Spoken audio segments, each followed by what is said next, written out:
61st verse of the Tao Te Ching.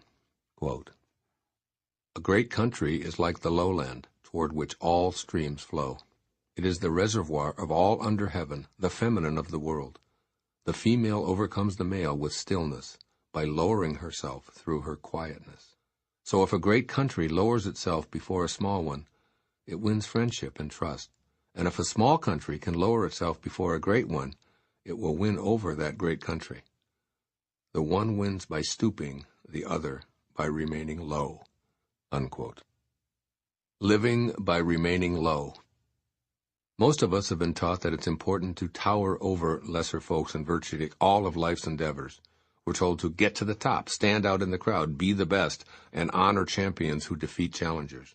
We're expected to pay homage to those who make the most money, who collect the most material objects, and evoke the most fear and obedience because of their positions of power, and those who deign to live among the commoners are the least deserving of our respect.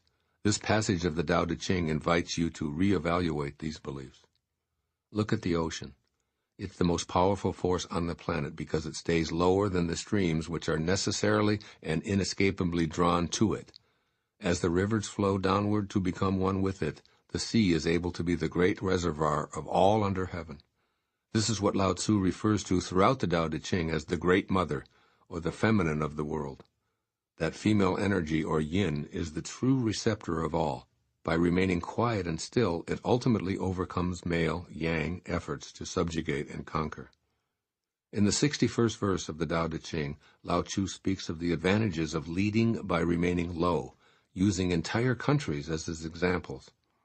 He makes the case for nations, both large and small, to be like the great ocean. As he observed warring territories attempting to vanquish each other by exerting their strength, he saw that peace and harmony could only be possible if the territories behaved in accord with the Tao, that is, by subjugating their egos rather than their neighbors.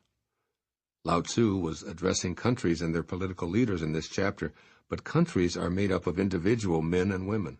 We need to become a critical mass of individuals who are willing to model the wisdom that the great Chinese master offers us.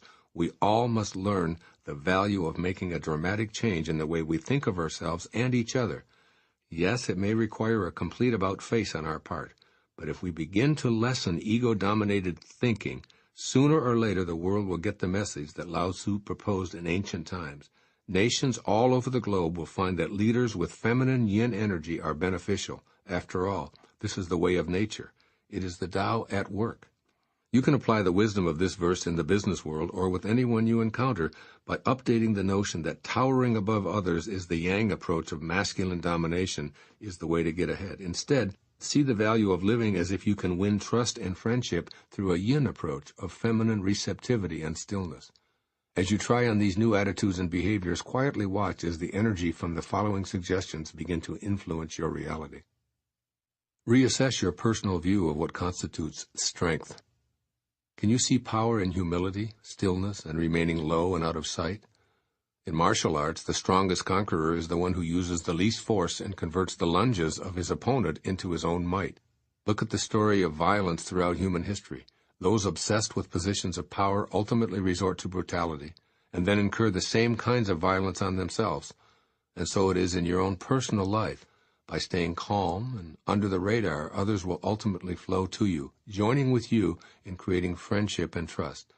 As you stay in this yin, feminine, divine mother mode, you will radiate energy and strength and win others over, including those with an aversion to change.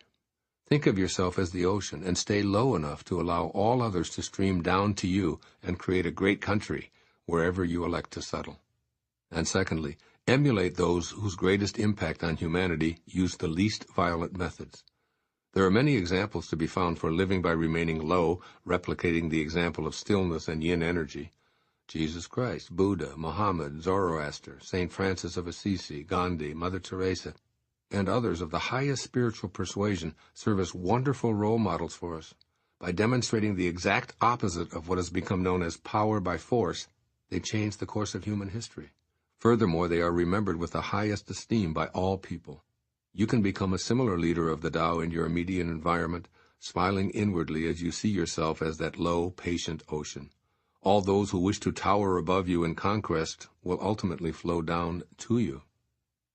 Do the Tao now. Each day, as you grapple with how to be an effective leader in your family, in your country, and in the world, apply the following advice from Sai Baba. This is what he counsels readers to do whenever they question what action to take or how to think. Quote, when headfast eyes are horrified by the cruelties of life, when your mouth is parched and you can hardly speak, the first sip of cool water, I am soothing you. Think of me. Unquote.